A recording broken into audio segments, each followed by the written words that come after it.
Good morning, everybody. Thank you, Joe. Feelings mutual. Congratulations, everybody. Day 2 at eHealth Week is a stretch. 9:30 in the morning is a big ask. You are clearly the elite. You either had a seriously heavy night and are hanging a really heavy head this morning, or you are tip-top people who went bed early because you were so desperate to come here and hear what I had to say. So listen, I've been given 15 minutes to talk about 70 years of technology, what digital means for the NHS. But actually, I'm not really going to talk about digital, because I don't actually think that's what health and care is about at all. The NHS is about people. It's only ever about people. That is the truth of it. It's about the professionals that we serve, our doctors, our nurses, social care workers, you name it, all of those professionals that we work for, the patients that they look after, and the public that fund our service, that pay for what we do. And actually, what digital is doing, really, is just enabling us to serve those people better. If it's not doing that, what is the point, frankly, of what we do? And so when Nye Bevan kicked it off on the 5th of July, 1948, what he was really doing was setting in place a universal service to serve the public of the United Kingdom. And that is still what we are doing today. So the digital piece of this story matters, but the people bit of the story is the only bit that really counts.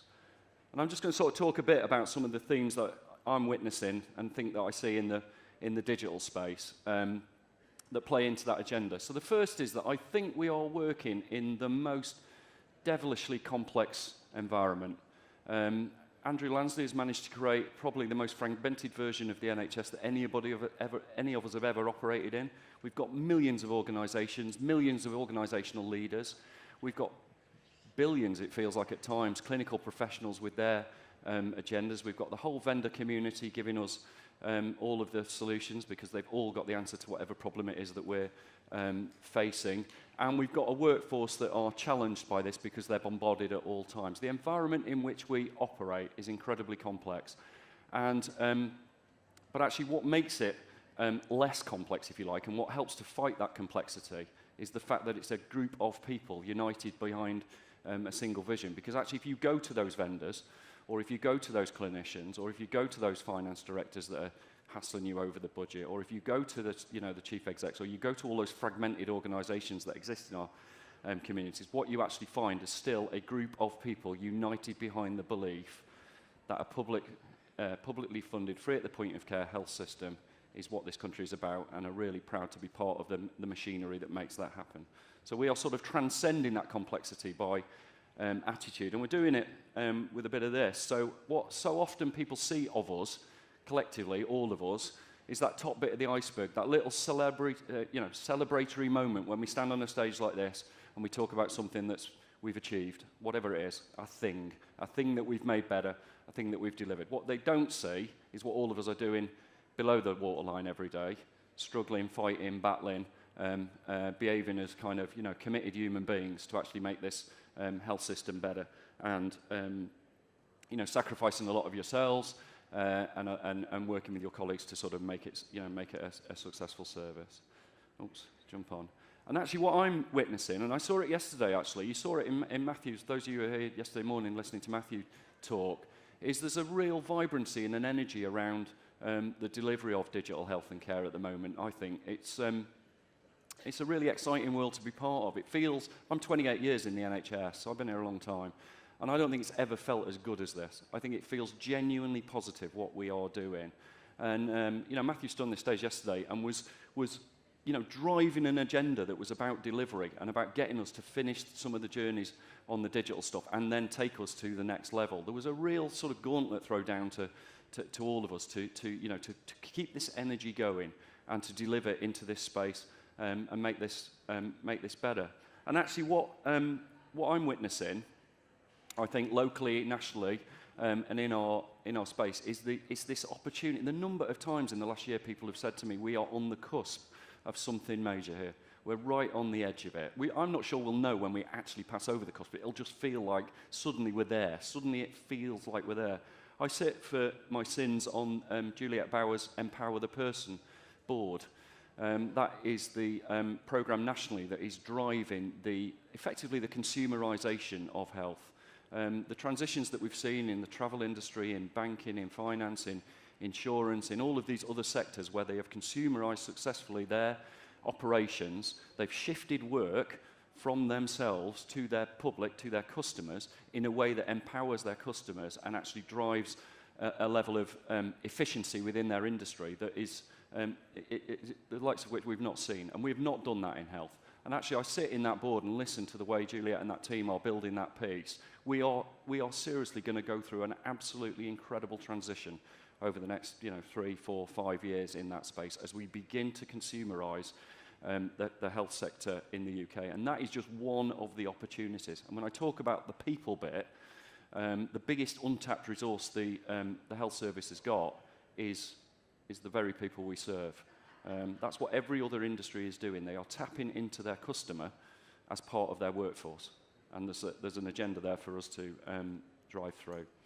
And then the other piece of the people story, and I think we see this at events like this a lot, actually. As I was sitting with a group of colleagues last night having dinner, I was actually watching a bunch of tweets coming in from a load of CIOs who'd gone off to Ronnie Scott's for the evening, and we're having a kind of real, party night as you do on evening one of an event like this. And what they were doing was they were showing a bunch of friendship, a real camaraderie. These are guys that are united through work and through the commitment into their roles, but have actually become deep friends through delivery of this thing. And I think if I'm enjoying anything about this journey more than anything else, it is the friendships that we are creating that transcend all of our organisational boundaries, transcend our professional boundaries, transcend the public to private sector boundary, such that it is, even transcend the international boundaries. Joe's referenced career, and we've done various bits of conversations with people around the globe. We are part of a massive family globally delivering digital change to the health and care sector, and it's a sort of it's a really cool family to be part of. And actually, what we're seeing is movements that are taking shape that are sort of, I mustn't say uncontrolled, but they're not uncontrolled, but they are bounded by belief.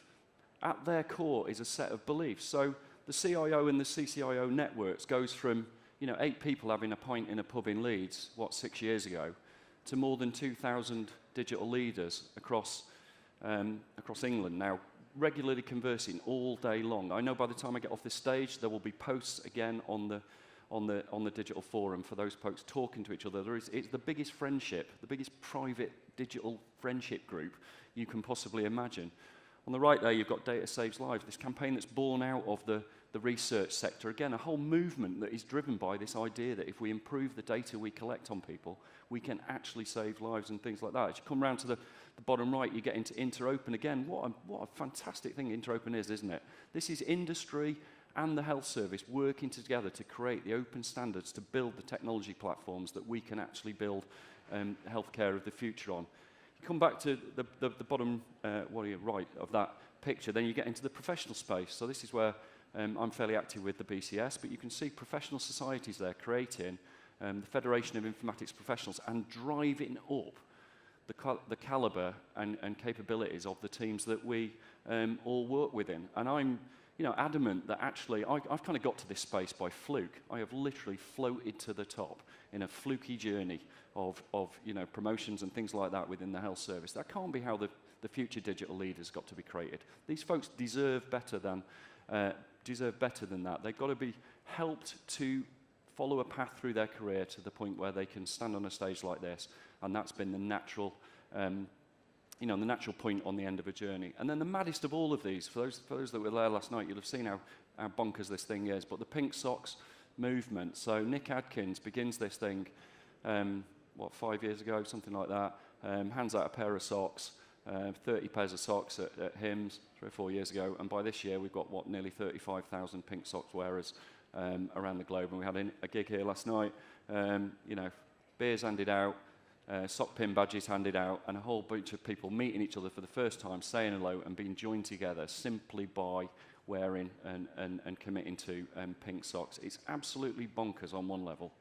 It's absolutely fabulous on another. This is actual human beings who are mentally joined together by the fact that they want to change the world for the better. They want to support the public that they serve. They want digital to drive a positive enhancement of the health and care services that we deliver.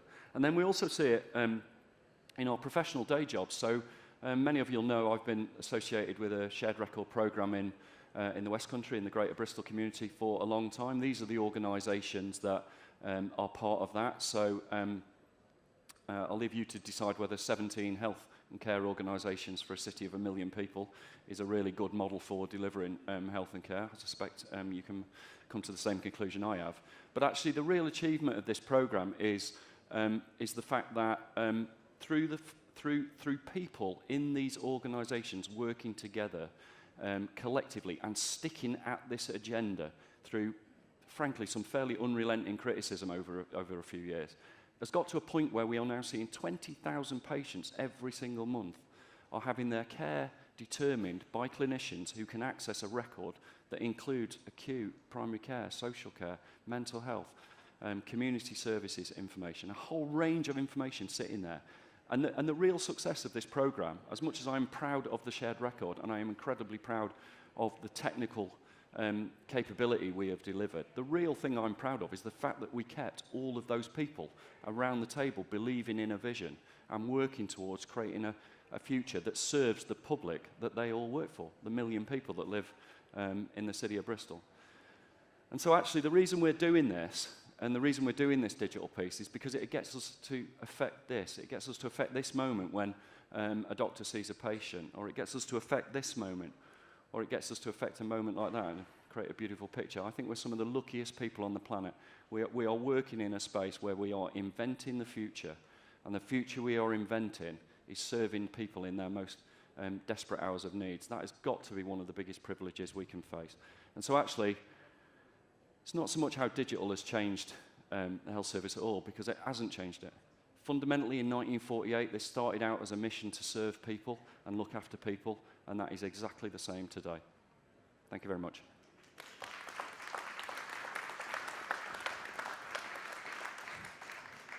Thanks, Andy. We have got 2 minutes. Anybody wants to ask a quick question? Yeah, what was all that about? They're all hungover. Here we are. Oh, have we got a roving mic? I've gone to questions and I don't know. I'm off-piste. Okay. What's the one biggest thing you do to improve the culture across the NHS? I would remind people. So I'll tell you a little story. About 6 months ago, I went and got some business cards printed for myself at my own cost. And I just put the NHS logo in the top right-hand corner. And I just put my contact details on the other side. And I removed all of the organisations. So at the moment, the NHS is 8,000 organisations united by a common logo. It is not a single service.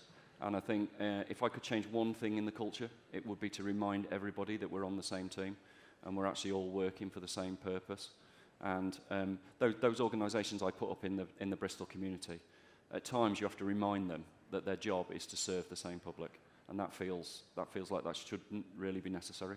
So I think if I could change anything, I would remind people what their job is. We're public servants, and our job is to serve the public.